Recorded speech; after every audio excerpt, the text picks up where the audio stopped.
Assalamualaikum warahmatullahi wabarakatuh dan selamat siang. Perkenalkan, nama saya Naryama dari kelas 8A SMP 2 Toili Barat. Saya akan mempresentasikan tentang tugas mata pelajaran IPA bab 1 Gerak Benda dan Makhluk Hidup. Guru Ida Maya Dewi Merta, SPD. Sebelum saya menyampaikan informasi tentang bab 1, saya akan bertanya kepada teman-teman. Pernahkah kalian berpikir mengapa benda dapat bergerak? Apa yang menyebabkan benda dapat bergerak? Agar teman-teman dapat menjawab pertanyaan-pertanyaan tersebut, ayo kita pelajari materi tentang gerak berikut ini. Yang pertama yaitu konsep gerak. Konsep gerak dibagi menjadi 3, yaitu gerak lurus. Gerak lurus adalah gerak suatu objek yang berupa garis lurus. Saat bergerak, objek akan mengalami perubahan jarak dan mengalami perubahan posisi. Posisi awal sampai posisi akhir. Yang kedua yaitu gaya. Gaya adalah tarikan atau dorongan. Gaya dapat mengubah bentuk, arah, dan kecepatan benda. Gaya dibedakan menjadi 2, yaitu gaya sentuh dan gaya tak sentuh. Gaya sentuh contohnya adalah gaya otot dan gaya gesek. Gaya otot adalah gaya yang ditimbulkan oleh koordinasi otot dengan rangka tubuh. Misalnya, seseorang hendak memanah dengan menarik mata panah ke arah belakang. Gaya tak sentuh adalah gaya yang tidak membutuhkan sentuhan langsung dengan benda yang dikenai. Contohnya seperti saat kita mendekatkan ujung magnet batang dengan sebuah paku besi. Seketika paku besi akan tertarik dengan menempel pada magnet batang. Selanjutnya, yang ketiga, yaitu hukum Newton. Tahukah kalian, hukum Newton dibagi menjadi 3, yaitu hukum 1 Newton. Hukum 1 Newton yaitu menyatakan bahwa sifat inersia benda yang tidak dapat mengalami resultan gaya akan tetap diam atau bergerak lurus beraturan. Sifat inersial atau kelembaman adalah sifat benda yang memiliki kecenderungan untuk mempertahankan keadaan diam atau bergerak dengan kecepatan tetap. Selanjutnya, yang kedua yaitu hukum 2 Newton.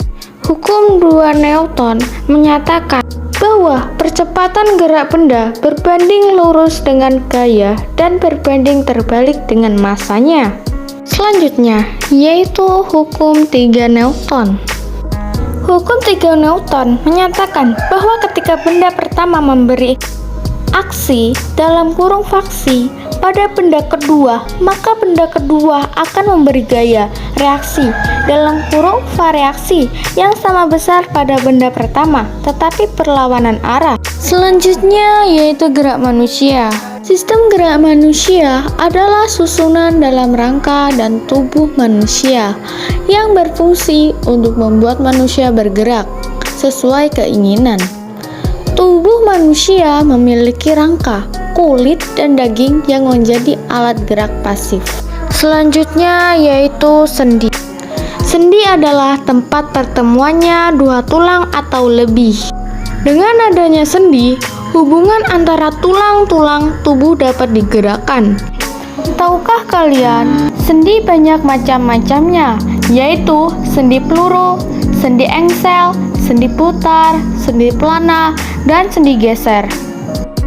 Selanjutnya yaitu otot. Otot adalah bergerak bagian-bagian tubuh, sehingga otot disebut alat gerak aktif. Selanjutnya yaitu gangguan dan kelainan pada sistem gerak dan upaya mencegah serta mengatasinya. Yang pertama yaitu riketsia. Riketsia menyebabkan tulang kaki tubuh membengkok. Penyembuhan dan mencegah dari penyakit ini adalah dengan menambah kalsium, fosfor, dan vitamin D. Selanjutnya yaitu hewan dalam air. Secara umum, hewan air menggunakan sirip dan kayak angkat air untuk membantunya bergerak. Selanjutnya yaitu hewan di udara. Hewan di udara menggunakan sayap untuk terbang. Selanjutnya yaitu hewan di darat. Hewan di darat bergerak menggunakan kaki. Selanjutnya yaitu sistem gerak pada tumbuhan.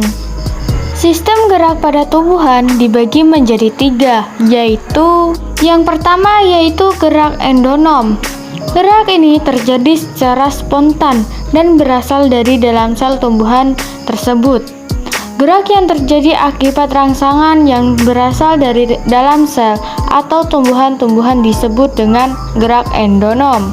Yang kedua yaitu gerak higrokopis. Gerak higrokopis, gerak ini terjadi karena tumbuhan yang timbul akibat perubahan kadar air disebut dengan gerak higroskopis. Selanjutnya, yang ketiga yaitu gerak eksionom. Gerak eksionom adalah gerak tumbuhan yang disebabkan oleh adanya rangsangan dari luar tumbuhan.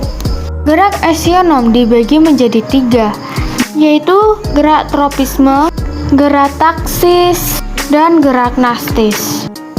Apa saja manfaat dari mempelajari materi gerak benda dan makhluk hidup? Yaitu saya dapat mengetahui dan memahami apa yang dimaksud dengan gerak benda dan makhluk hidup.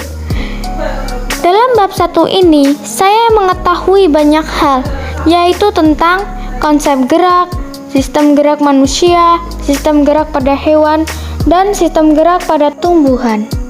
Dan sekarang saya tahu bagaimana cara menjaga kesehatan sistem gerak pada manusia.